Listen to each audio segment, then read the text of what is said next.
All right, everyone. Very special podcast today. I know you're used to many poker guests. This is definitely outside of that realm. We have Eric Damier here, the founder, CEO of EarthPix and TravelSmarter. We're going to cover both of those. But Eric, how's it going? It's going great, man. Thanks for having me. A little jet lag here. Just got back from Tokyo, Japan. So it's been taking me a couple of days to get back on the regular schedule. It always happens when I travel, especially when I'm going out to Asia or Europe. It takes a couple of days to get back on the regular schedule here in California.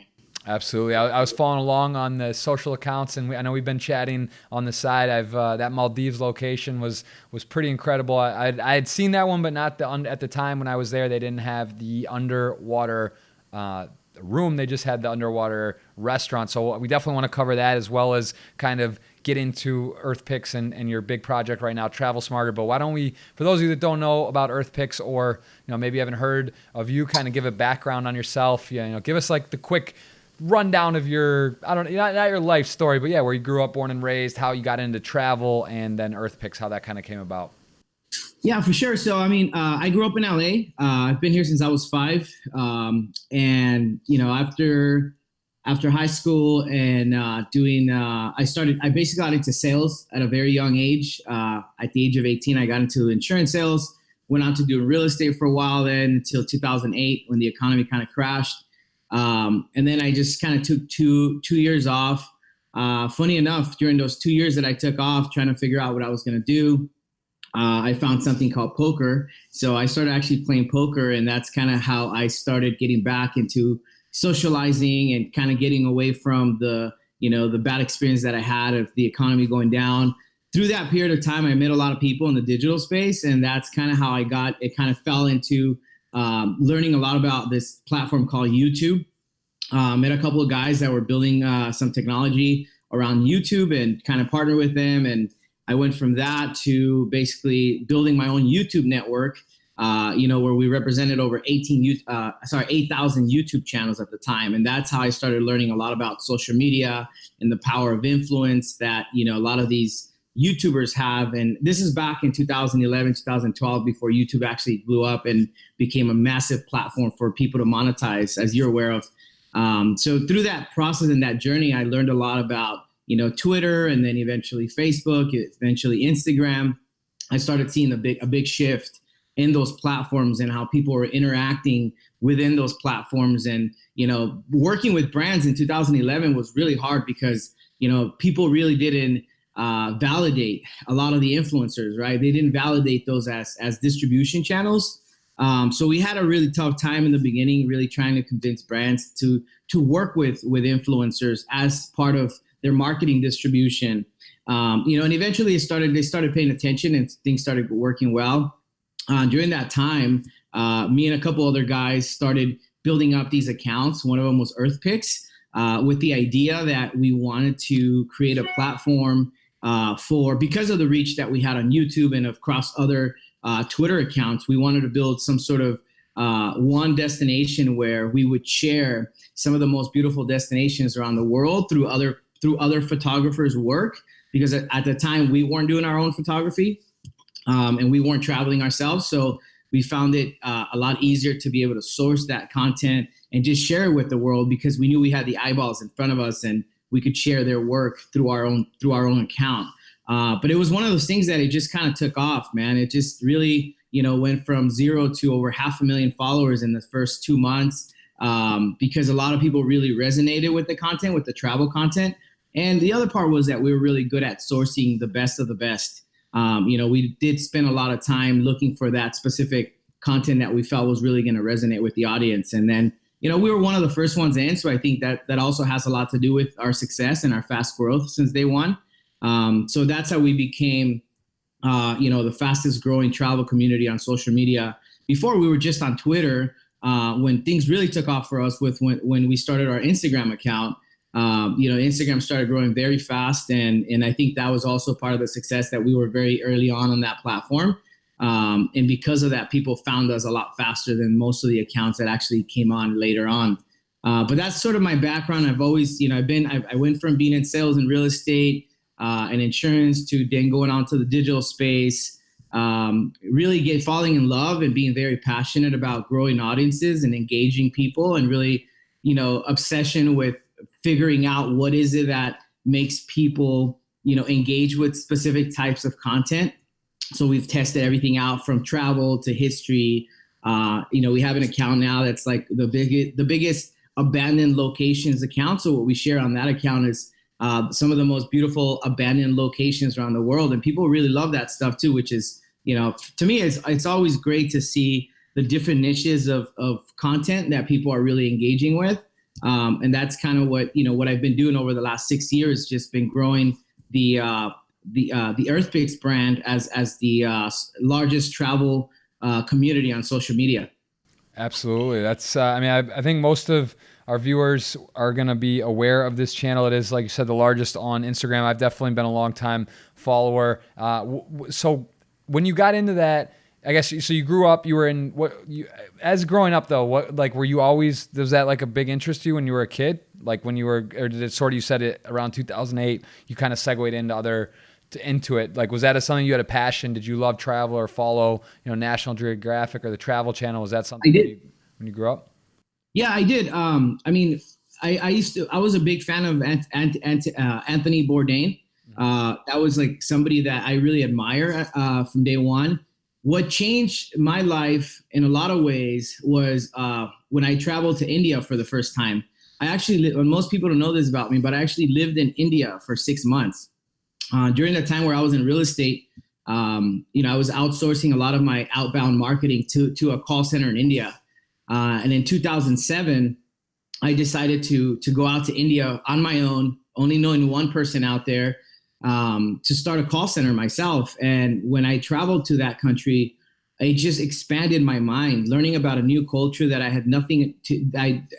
knew nothing about: food, people, just everything in general. I was just very, I was shocked and at the same time very inspired. Throughout the time that I was in India, I traveled to Thailand. I went to Malaysia because it was just nearby. You could take an hour and a half, 3-hour flight to other places around India. And I just fell in love with it. I fell in love with it. So it was always sort of in my heart, just being an Anthony Bourdain fan, looking at his work of just traveling the world and enjoying different cultures and learning about so many different cultures. To me, that was something that, in my heart, I always felt like I had a connection with. So when this opportunity came about to be in the travel space, initially it was just really about growing an audience. And I didn't really see an opportunity there for me to actually start traveling and being a part of what we were doing. That didn't come into basically like about 2.5 years ago, when I finally decided, you know what, hey, I need to go out there and I need to start experiencing what we've been sharing on EarthPix. I want to experience the cultures. I want to experience the food. I want to experience the destinations that we've been sharing on, because I myself was inspired by a lot of the content that we were sharing from other photographers. And obviously, in the last 6 years, we worked with hundreds of photographers, and I've actually talked to them and gotten their stories about how amazing it is to go out to different destinations. And I wanted to be a part of that as well. So, I had to teach myself how to become a photographer, how to be a drone pilot. Like, I literally started from the ground up, teaching myself and learning from a lot of the photographers that we worked with, just because I wanted to start doing my own work as well, and really understanding how these photographers travel and when way they travel, how do they do their work, and how do they go to a lot of these beautiful destinations to get that perfect shot. So that's what I started doing about 2.5 years ago. And so how long has EarthPix it's actually been around? Like, what's the first day you threw up a picture? Do you know the first ever like official day? I guess you said you got into it after 2008, but when did EarthPix like segue from all that YouTube, and when did you say, hey, I'm going to go for this and try to build a big social forum? Yeah, it was in early 2013. I don't exactly know the first post that we did. I mean, because if you see our Twitter account, we have thousands of posts, so I would have to go back. But I believe it was in early 2013 when we started just sharing that type of content. And funny enough, in the beginning, when we started sharing other photographers' content, we were criticized because a lot of times when we found a photo, we wouldn't source, we wouldn't do our it was basically just three of us having fun with it, and we wouldn't do our work, our homework, and figuring out whose photography that was, and we would just share that photo and the destination or the location that it was from. So for a while there, we were criticized as, these guys that were stealing people's content and just resharing it. But eventually we sort of put a structure in place and a system in place that, all right, guys, we got to treat this as a real business. We have to credit every photographer. If we can't find the source of the image, we will not share it. And just kind of things turned around as we kept growing. It went from, people criticizing us for sharing other people's content to now EarthPix becoming the #1 platform where all the photographers wanted to be exposed. So things kind of turned around from that point on. Absolutely. So yeah, it shifted. That's awesome. And I see here on your following account, pretty good ratio, 14.3 million followers to 4 following. And what's the history and pictures, history photographer? That's yours. And I see MySpace Tom Anderson there. What's the connection with Tom and all this? So Tom and I have been friends from day one. And it's funny enough how he went from being friends to him launching MySpace. That company blew up. Everyone knows the story. 2005, they sold the company to I believe it was News Corp. And shortly after that, he still worked for the company for a while. He actually became very, very passionate about travel and about photography as well. And he went out traveling the world. I don't know how many countries he's been to, but he became a great photographer. And as he sort of ended that journey of traveling around the world and taking photography, he came back. And one day he was looking up articles about travel accounts and travel influencers. He happened to find an article online on Forbes, read my name, and he's like, wait a minute, I know this guy. And then he looked at the EarthPix account. And he was like, whoa, what's going on? So kind of reached out to each other on Instagram. We got back in touch. We just got getting back in touch. And, we've been friends since 2002. So, he, the other account I think that we follow on EarthPix is Naked Planet, and also History and Photograph. And I believe we followed It's Abandoned. I'm not sure if we do follow It's Abandoned a lot. But EarthPix from day one has always just followed, a handful of accounts that is within our network. People have always wondered why we don't follow a lot of people. That's kind of been, it's funny, we've actually gotten offers of, $5,000 to $10,000 to follow someone for 1 month, which I don't know why that is, but, I think people feel that there's sort of that popularity of EarthPix will bring value to them if we follow them. But it's always just been that we only follow our accounts. That's just been how we've done it since day one.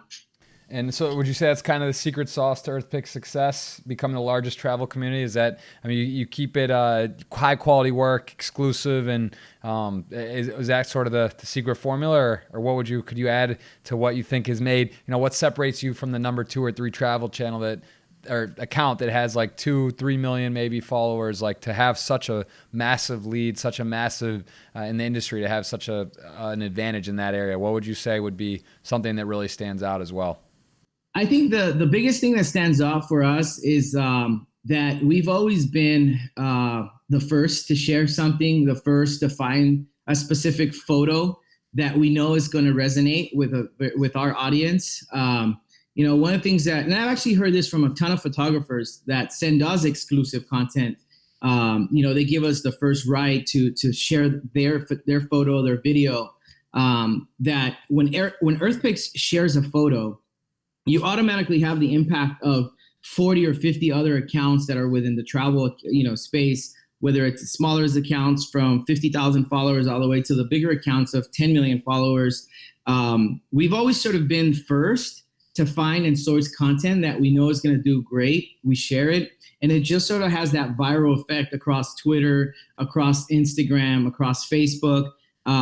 That for us has been really key, is being able to be first in finding the most engaging and the most beautiful content that photographers are out there constantly doing. And we have a system in place for that. That's what we've been doing from day one. There's been a lot of work. We've had a team as big as 8 people behind managing managing the whole social media strategy of the account. I can't take credit for a long time. There was a team involved that my partner and I trained at the time. to basically source content, to work with photographers. We've always been good at finding the most beautiful and the most engaging content.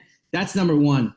Number two is also basically, working with a good sized network of photographers that are constantly traveling and basically sending us content on a regular basis before they post it. And just staying authentic to what we do, from day one. The other thing that we've done is we haven't really posted ads. And that for us has been something that our audience has respected and appreciated in a big way. I always get messages from people, hey man, I love EarthPix. Thank you so much for not spamming us with all the shout outs, with all the ads, with, selling watches and bracelets, and just not, selling out as a community to make $200 or $300. For us, that's always been, key. When we do promote, when we do market, our partners, our resorts, we do it in a way that we feel will bring value to our community. And that's always how we want to stay. We want to always maintain that level of respect for our community. And I feel like a lot of the accounts out there, 99% of them, don't really consider that because they're so focused on monetizing their audience and rather than building that connection with their audience. And the other thing that comes up from that is our photographers also enjoy that and they appreciate that from us as a community. That's why they give us first dibs on sharing that content with us instead of other accounts.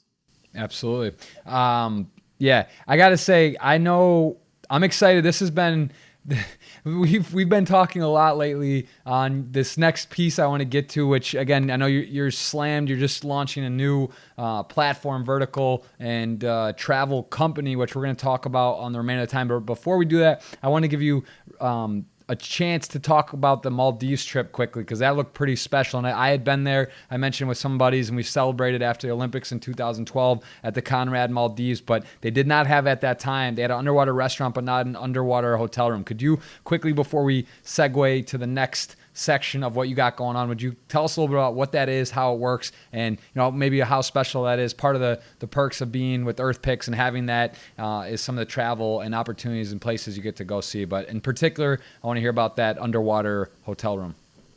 Yeah, for sure. So, that big trip, it took us about, I would say probably close to a year for it to actually, finalized in the way that we organized it with Conrad, with the resort. It started off with, me going on a Maldives trip as a collaboration, work type trip, a little over a year ago. At the time, Conrad's Instagram account was only at around, I believe, 32 or 35,000 followers. I have all the data saved on our case study. And, they've had other influencers, they've had other accounts come to do work with them as far as, for exposure type deal where they give you a free trip, they give you free hotels, 5-day stay for you posting content on your account. And at the time, I think what happened was when I arrived there, my first question to the marketing person at the resort was, what are your goals? What are you trying to achieve by me coming here? Let's talk about what you guys need as a company. How do we fill in that gap? My approach was very different from what I was told by the marketing director of Conrad and by the people that I worked with.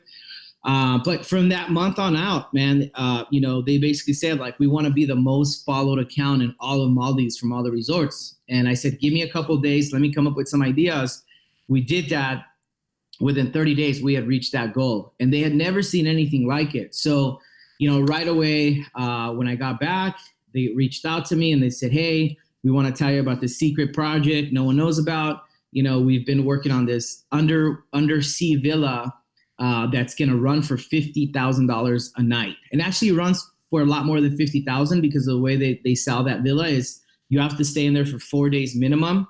And it comes out to about, I think it's 4 days, and it comes out to a minimum of $250,000. And that's just the base package, right? So it's, so they had talked to me about it before anyone knew anything about it. They even sent me the renderings on it. So I was like, wow, this thing's going to look amazing.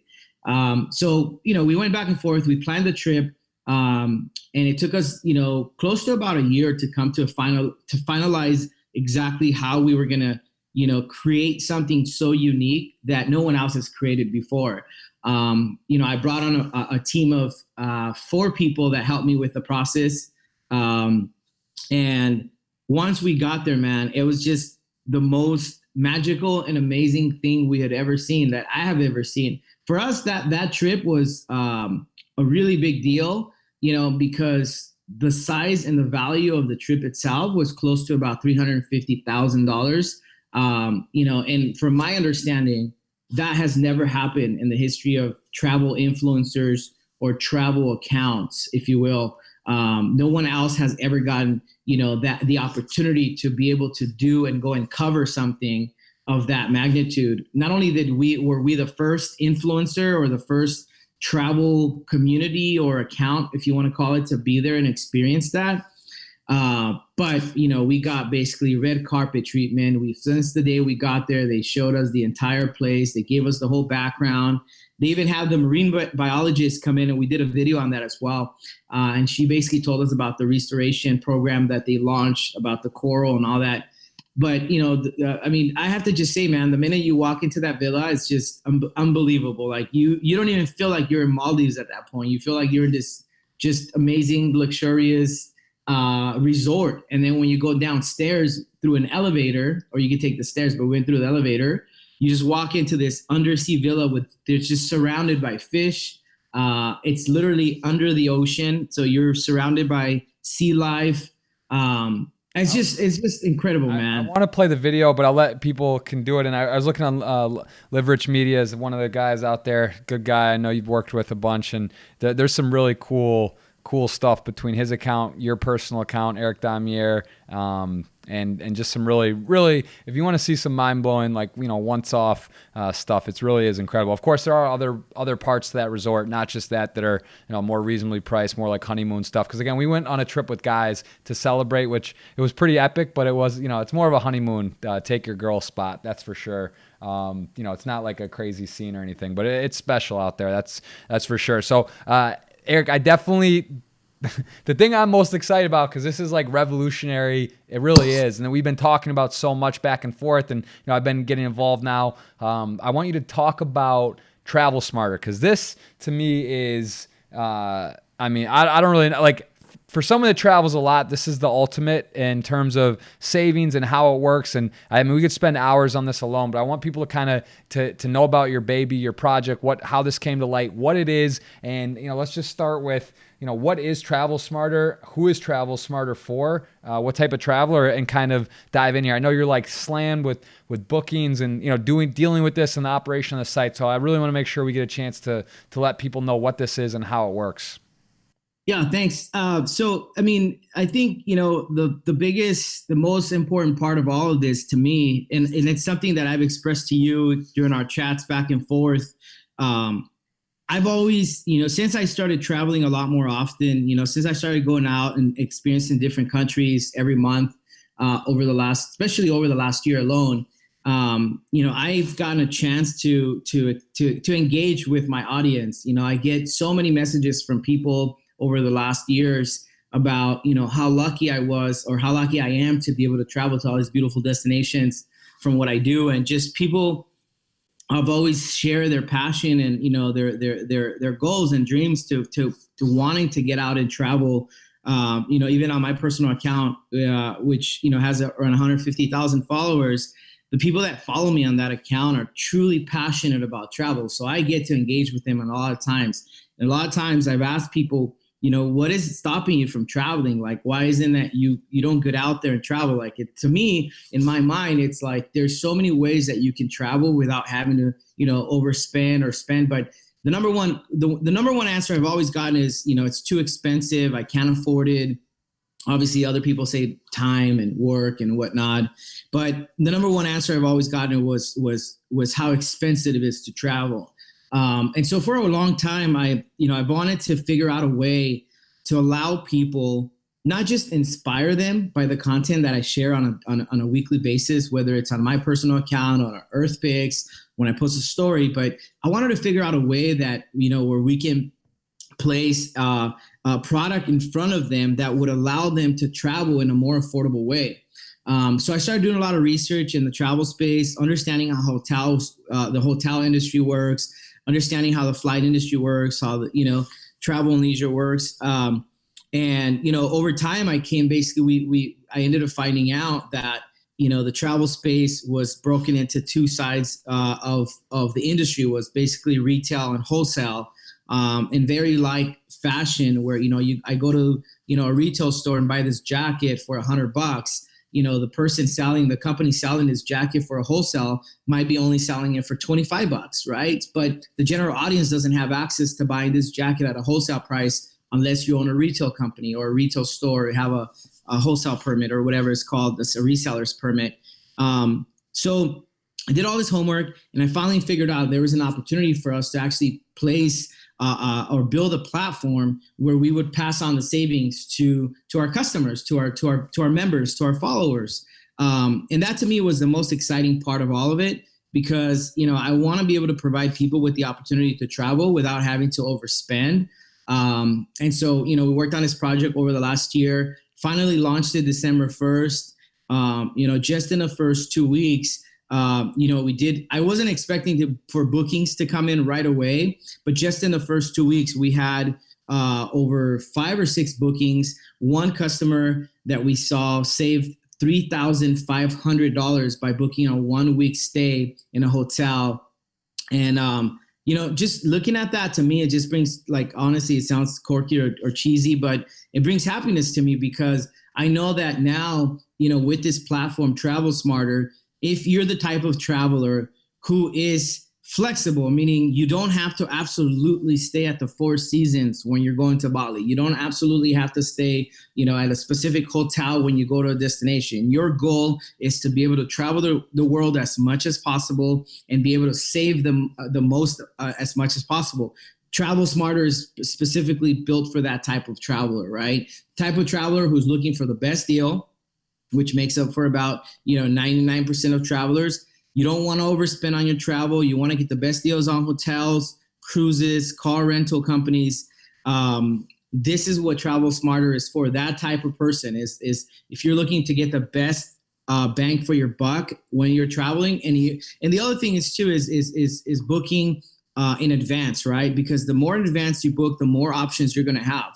The search engine itself was built to give you direct access to inventory to over 450,000 hotels and resorts around the world. So when you do a search, it's literally bringing up every single resort available in that specific destination you're searching for, and letting you know what's available at that location and what is the wholesale, what is the bottom line price that specific hotel will sell you a room for.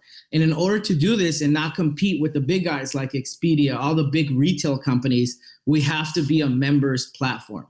That is the only way that we can actually be able to pass on all these savings to you, so that we can, because the travel industry is regulated by something called rate parity, and all the retailers, all the hotel chains have agreed that they're not going to undercut each other on the pricing. But if you're a private members only platform, right? If you're a members only platform, you're actually able to offer and pass on the savings on to your members.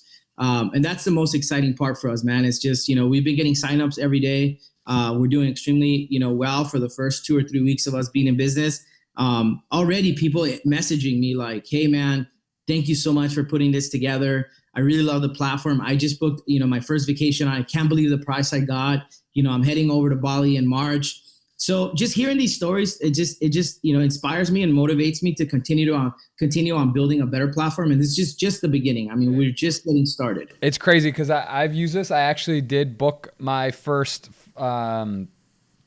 actual, like, I was messing with it, sampling it, checking it out, but I actually booked our trip to New York and we saved on there. My wife and I was actually messaging you last night because I was telling you we were looking at some of the app or some on the mobile version, how it works. Like I'm right now hitting, I guess you can't see, but I'm going to hit F6 over here and go over. I'm just looking at New York for like a week in January, and you can see like the Carlisle, where I just, to me, that what I love about the site is the structure, how clean it is. There's no BS. You actually, because that's one of the annoying parts. Like you have to go and look at, you type in a hotel, then you got to go over to Expedia. You plug, I've done it. We've all done it. Like a kayak or whatever. Like they kind of show you the other ones, but here it literally breaks it down during that exact duration, how much it would cost. It shows you how much it comes out to average per night. It shows you exactly how much you save versus, these other prices. Like if you look, even like Expedia, Travelocity, Orbitz, they're basically all the same. For example, for the Carlisle, for this, for what it comes. So you actually see how much you save, and that's with taxes calculated, all that good stuff. So, it's just cool. I stayed at the Four Seasons. I've stayed at some of these places. So looking at it and just seeing, how the prices are broken down and how you actually save and what your bottom line, how much the public is total with tax. So, it's just really clean. It's well done. And is that something for people can use for? It's mainly for hotels, correct? Or what other? Is it also on airlines and stuff? Are they going to save money? We do. Yeah, we have airlines on there. The airline industry is very, very interesting in the sense that there's not a whole lot of savings happening across anywhere. Their margins are very tight. So it's not like the hotel industries. It's not like car rental companies. It's not like cruises. Cruises, you can find some great deals on there as well. If you ever wanted to take a cruise, you can find deals 30% all the way up to 70% off the retail price. Same with the hotels. In some matters, same with some activities and car rental companies. If you're renting a car while you're traveling, domestically or even internationally. But yeah, the flights there's no real out there, there's only some one-off deal websites that will give you some great deals from time to time. And that's not specifically because they're discounted website. That's just specifically websites that have, I always tell people, right? Like if you want to look for the best deals on websites, I would suggest companies like Skyscanner. And the only reason that search engine is great is because it favorites or gives you the results of the cheapest flights. But sometimes the cheapest flights, like yesterday, I was doing a search on Skyscanner for Bali, and I found a flight for $600. That was the cheapest flight I found to Bali at that specific time in February. Well, my layover, the total flight time is 45 hours, right? Where it usually would take you 21 hours with a regular 2.5 hour layover. So you have to be 23 hours layover at in a specific place in China in order for you to get that sort of try to discount. If you're okay with staying in a layover for 23 hours and you want to save that extra $200, great. If not, book it on our website. We do have discounted flights. It's not that big of a discount because just doesn't exist in the airline space, and everyone's sort of always asking about that.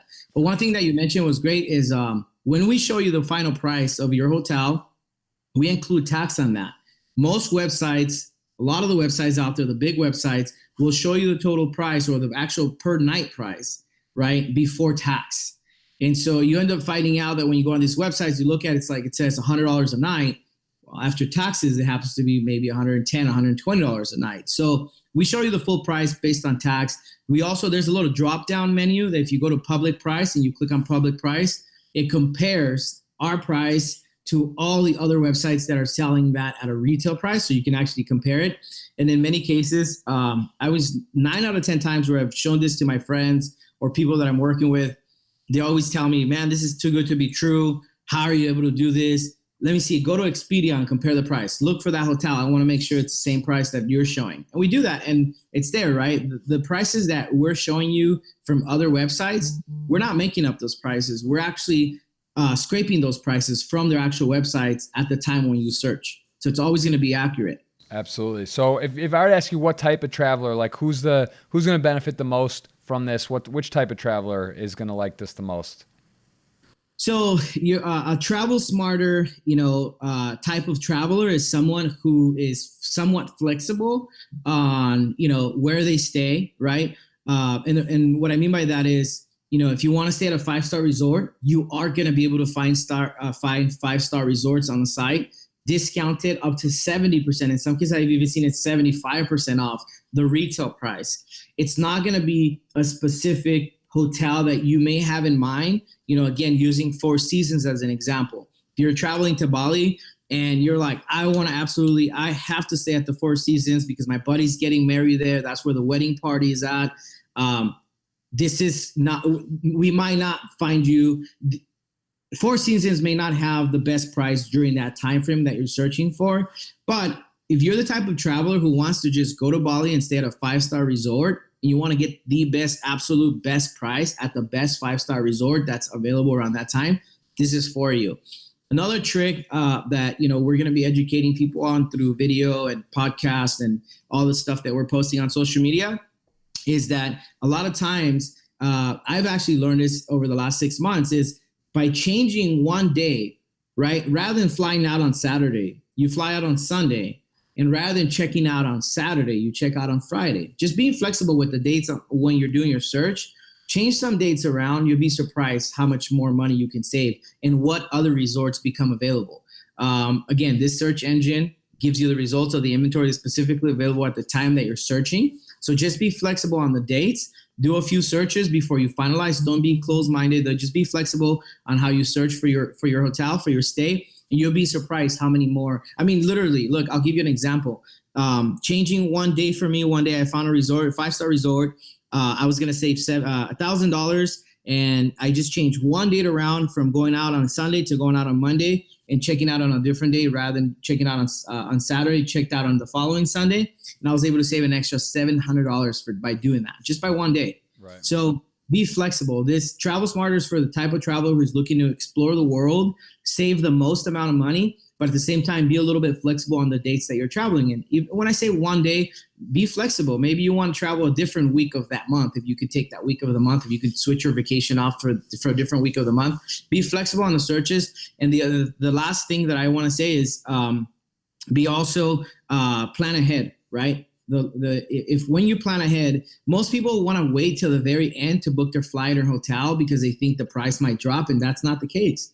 As time goes by, the demand starts filling up. There's less inventory available, right? The more time you allow ahead of time, there's more inventory available. More hotels aren't occupied as much as if you were to do it last minute. So plan ahead of time. You'll find the best deals if you do that way.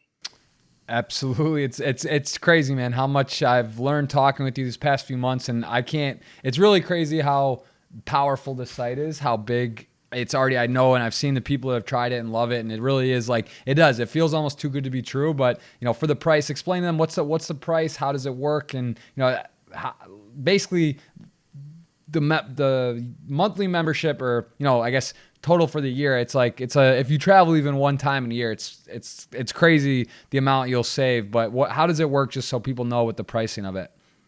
Yeah, so we did a lot of case studies. We've talked to a ton of our community. We went out and talked to everyone about pricing points, and we finally came to a conclusion that and because it seems too good to be true, people want to be able to test it first. They want to be able to try it out. They want to be able to log in, do some searches, compare prices with other websites.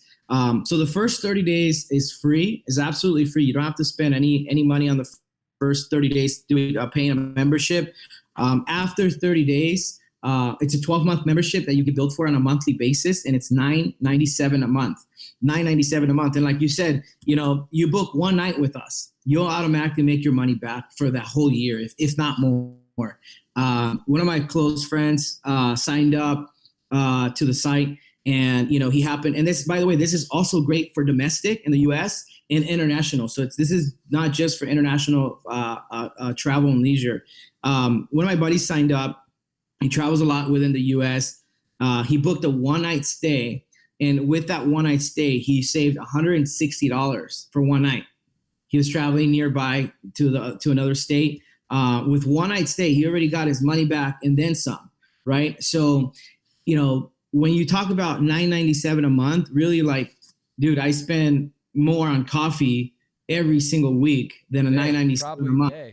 A couple cups a day. It's crazy out there. So no, I'm with you, man. It's a no-brainer to me. Like I said, I endorse it. I'm with it. I love it. I can't wait telling people about it. We'll put some info below on how people can get involved, how they can get in, and how it works. But congrats on all this success. I really really do appreciate you taking the time. We'll definitely be having you on for a follow-up once this thing is off and humming and cruising. I just want to let people know what was going on, EarthPix, and then as well, of course, with TravelSmarter. And just as we have to go here, tell us about since you're going to be launching a podcast in January, why should people tune in? What's to look for with that?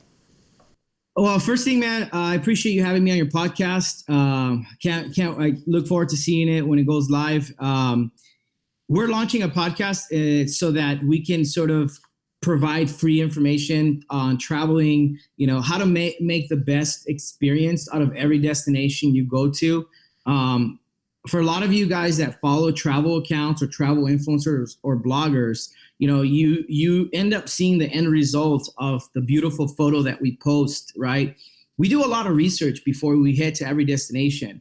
And even once we get there, there's a ton of stuff and research that we do. So the whole idea of the podcast that we're launching is to educate you, right? To save you the most money, and not only save you the money, but save you time, right? So that when you get to a destination, all the best spots to go to, what time to get there, what's worth your time, what's not worth your time. So I'm going to be inviting all the top travelers in all of social media are going to be a part of the podcast. And we're going to talk about one destination on each episode.